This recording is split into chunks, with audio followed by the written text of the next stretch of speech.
Assalamualaikum warahmatullahi wabarakatuh. Bismillahirrahmanirrahim. Babu ma yaqulu ala tayammumihi. Nah, kalau tadi kan mandi. Sekarang tayamum. Mulai dari wudu, mandi, terus tayamum. Hari ini ya. Jadi runtut. Babu ma ai hadzal bab. Iku babu ma. Nerangake perkara atau donga yaqulu kang ngucap sapa wong ing man ala tayammumihi ing atase tayammume wong iki melayune ning wong maksude ya sing yang melakukan tayamum itu. Makanya ning ilmu nahwu hi kan dhamir nek kene gak disebut ning wonge. Tapi kono iku ya anggapan iku nuduhno nek ndomir nuduhne wong lanang siji.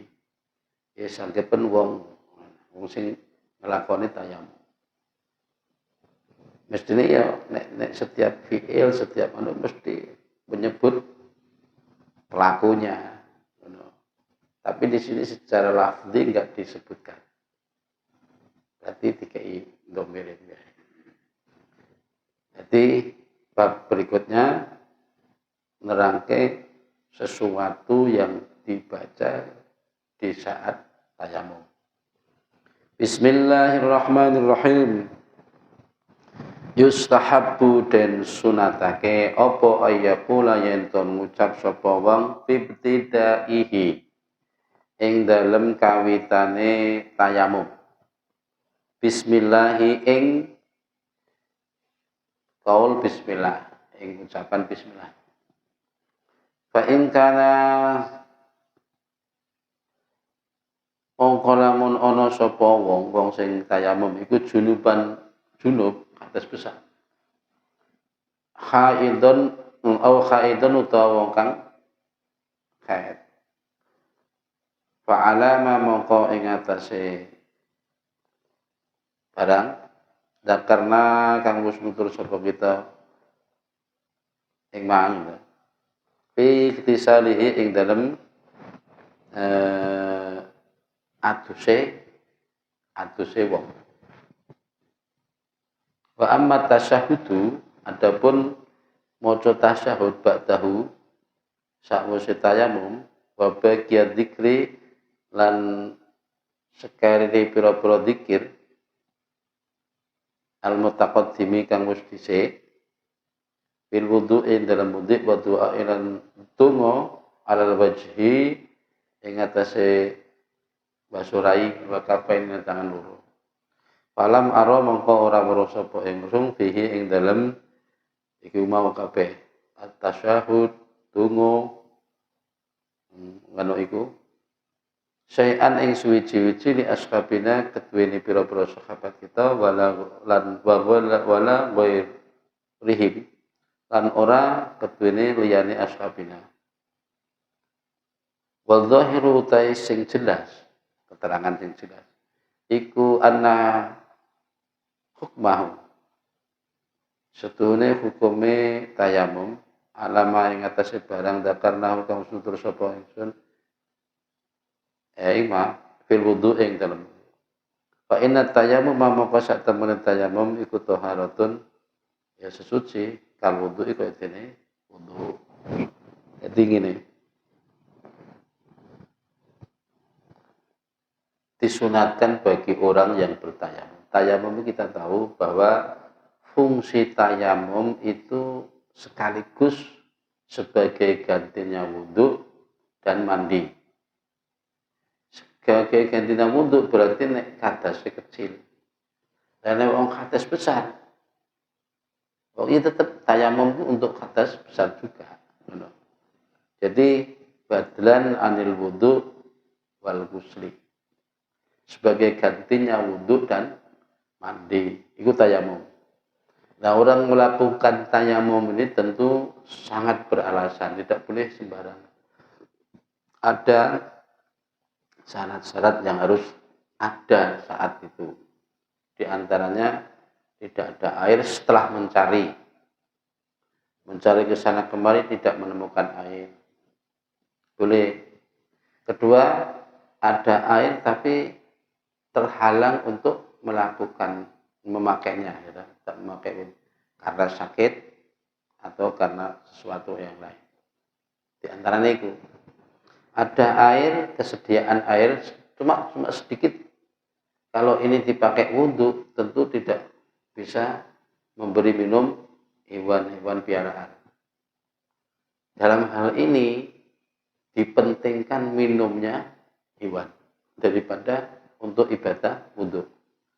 Ya, jangan jadi orang bodoh akan oh itu penting wudhu itu daripada. Jadi mestinya berpikir kalau wudhu mungkin bisa ada gantinya, ya tak? Seperti tayamum. Tapi nek minum gantinya apa? Pamane nek kewan sing lagi ngelak, nek iki tak gawe wudhu jelas nggak bisa minum. Maka diutamakan untuk minum hewan yang dipiarakan. Sedangkan wudhu kan bisa diganti dengan yang lain. Jadi alasannya ini enek banyu tapi mung sithik cukup untuk kanggo minumnya hewan. Maka saat itu boleh melakukan tayamum. Atau ada air tapi jauh, kalau untuk menempuhnya itu melalui bahaya. Mungkin di sana sedang lagi ada peperangan atau sedang ada bahaya rame. Dan itu boleh. Makanya di antara yang membatalkan tayamum itu melihat air. Menyaksikan air, pokoknya begitu lihat air berarti sekaligus itu tayamumnya batal. Mari tayamum dadak weruh banyu. Tentu banyu sing kirane kena dienggo wudhu. Maka saat itu pula batal tayamum. Tayamum kapasitasnya cukup hanya untuk melaksanakan ibadah wajib satu. Kalau sunat boleh beberapa kali. Dan tayamum itu boleh dilakukan cukup di saat sudah mancing waktu. Enggak boleh ngeloloni, siap-siap.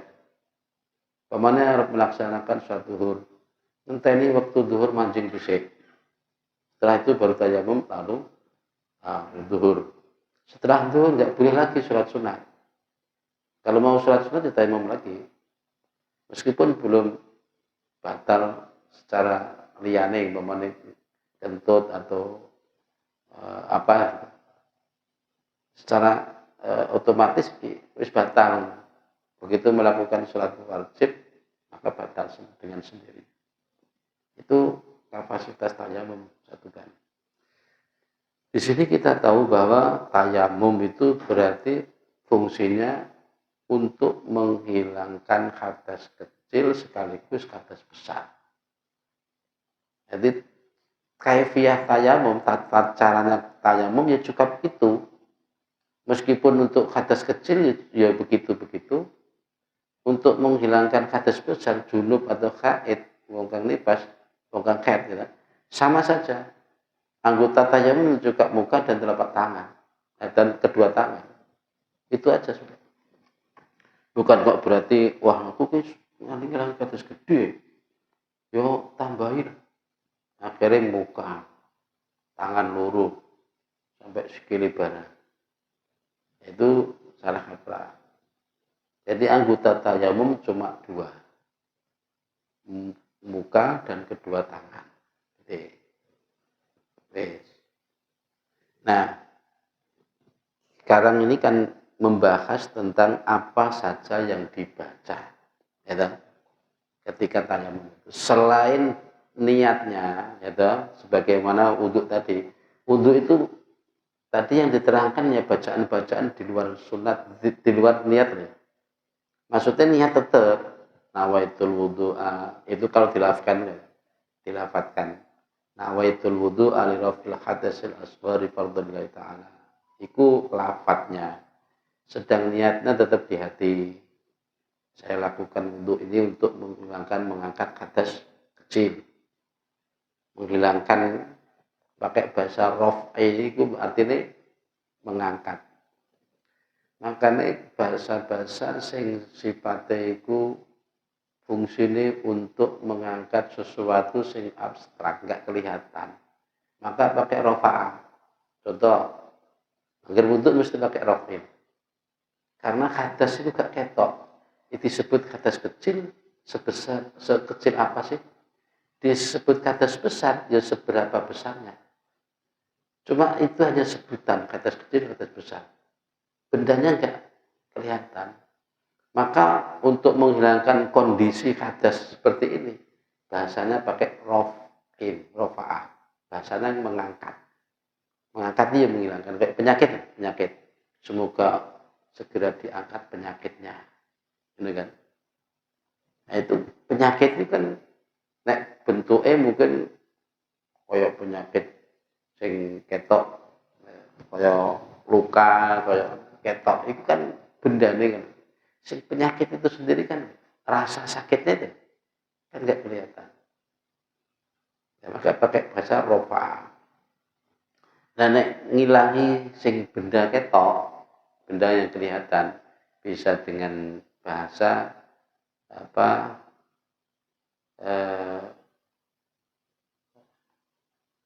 Insan apa? Yang ngilangi, bener-bener ngilangi.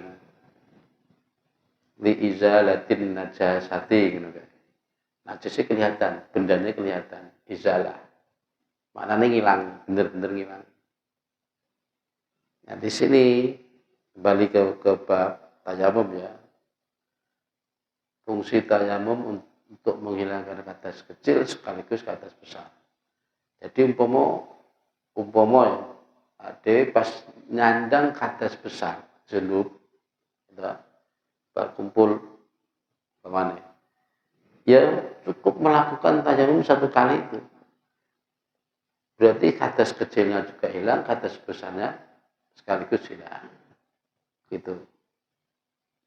Tayamum. Sedangkan niat tayamum ini di hati.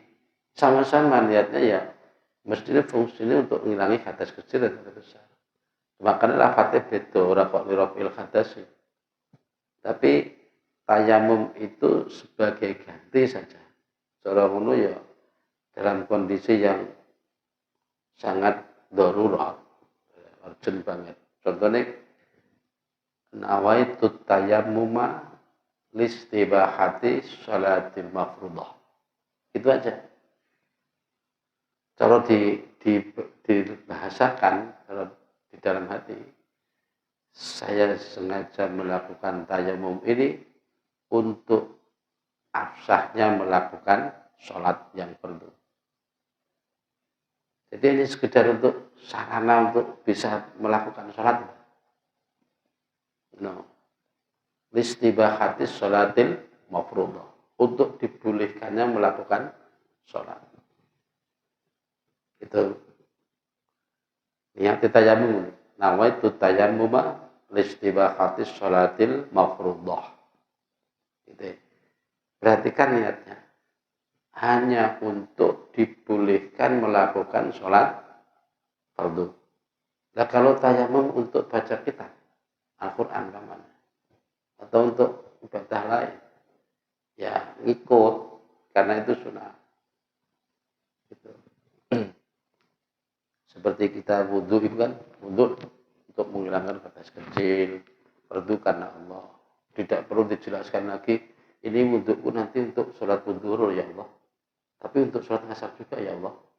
Nggak usah diterangkan detail begitu. Gitu niat ngilang hadas kecil ya sudah.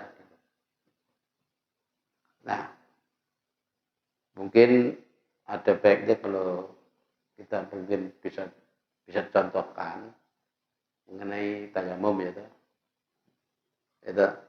Tayamum itu medianya pakai debu yang suci. Tentu debu yang kering, yang andaikan kita tiup itu bisa berambur. Ya, gak bisa pakai debu yang basah. Jadi debu yang benar-benar berhambur, bisa terbang berhambur, kering. Dan tidak harus tebal kayak kita nempel tepung. Kita jadi kadang-kala perlu dipraktekkan, dicontohkan, ada banyak yang belum tahu. Karena jarang-jarang juga. Kalau di dalam fikih itu mendetail. Kalau ingin melakukan wudu atau tayamum, setidaknya pertama siapkan 2 bagian dari debu itu. Benar-benar debu yang benar dari tanah loh ya. Dari tanah. Karena yang bisa dibolehkan itu debu yang benar-benar dari tanah. Pastikan bahwa debu itu enggak kecampuran debu mungkin kayak kecampuran tai grajin apa mana. Mungkin kecampuran latu-latu itu arang-arang dari bakaran-bakaran kayu, itu tentu nggak boleh. Pastikan begitu. Jadi 2 kelompok debu ini. Pertama untuk pembasuh muka, tempelkan kedua telapak tangan. Gitu. Kalau memang dia debu ya di situ. Kalau memang tidak ada, mungkin bisa menempelkan tangan di kaca-kaca atau di tembok-tembok yang memang di situ diyakini ada debunya. Gitu. Setelah itu kalau memang dianggap terlalu tebal, begini kan? Ini begini. Gitu. Tidak begini, tapi begini. Supaya ini enggak terlalu tebal. Setelah itu langsung dibasuhkan muka, diusapkan. Supaya merata langsung sekaligus. Ini caranya begini. Nah, ini nempel. Nah, ya posisi jari jempol ini ke sini, operasinya ke sini. Nah, terus telunjuk dua-duanya sampai ke batang hidung sini. Jadi ini langsung sini. Ini juga bisa begini. Ini biar sekali usap langsung merata. Nah, kemudian untuk membasuh kedua tangan. Kalau memang itu di kelompok debu, kemana wis neng kuno wis siap debu, blek. Upama tempel neng dinding-dinding atau kaca-kaca sing ngene. Blek. Ya lagi-lagi gini lagi. Kalau memang terlalu tebal. Pertama tentu membasuh tangan kanan. Tempelkan, letakkan tangan kanan di atas tangan kiri. Nah, gini kan. Langsung tarik tangan kiri ke belakang. Sampai siku putar. Dan sampai sini. Baru kita balik. Kali ini posisi tangan kiri yang di atas. Nah, giliran tangan kanan yang kita tarik. Ini langsung nggak apa-apa. Lagi-lagi, tangan kanan di atas, kemudian tarik. Supaya ini sekali tarik langsung roton. Balik. Nah, sudah, itu selesai. Untuk menghilangkan hadas junub ya begitu, untuk menghilangkan hadas kecil ya begitu. Sama saja. Itu berkenaan kaifiah. Adapun yang dibaca sama seperti yang dibaca ketika wudu. Bismillah. Dan seterusnya. Adapun tasyahud itu mungkin begini, baca tasyahud itu ya. Kalau tasyahud itu kayak yang dimaksud mungkin asyhadu an la ilaha illallah wa la syarikalah tadi, bukan kok tasyahud dalam tahiyat itu enggak. Wa amma tasyahudu ba'dahu lah kita.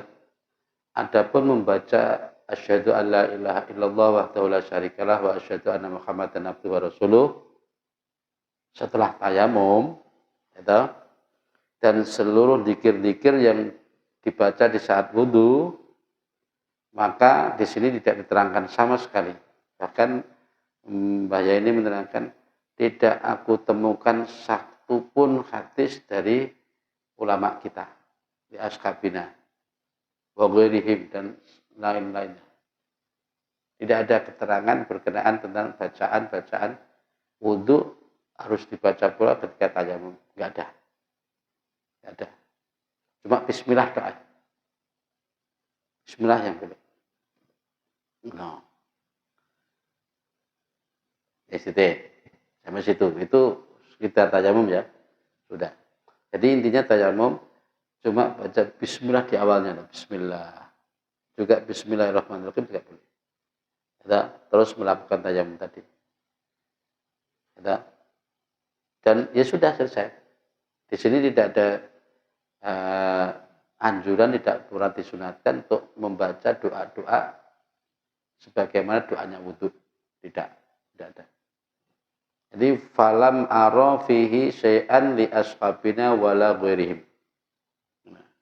Jadi adapun maca tasyahud setelah tayamum atau baca doa-doa sebagaimana yang dibaca di ketika wudhu, Mbah Yai mengatakan tidak ada aku temukan satupun keterangan dari sahabat-sahabat kita. Maksudnya sahabat kita ulama-ulama Syafi'i.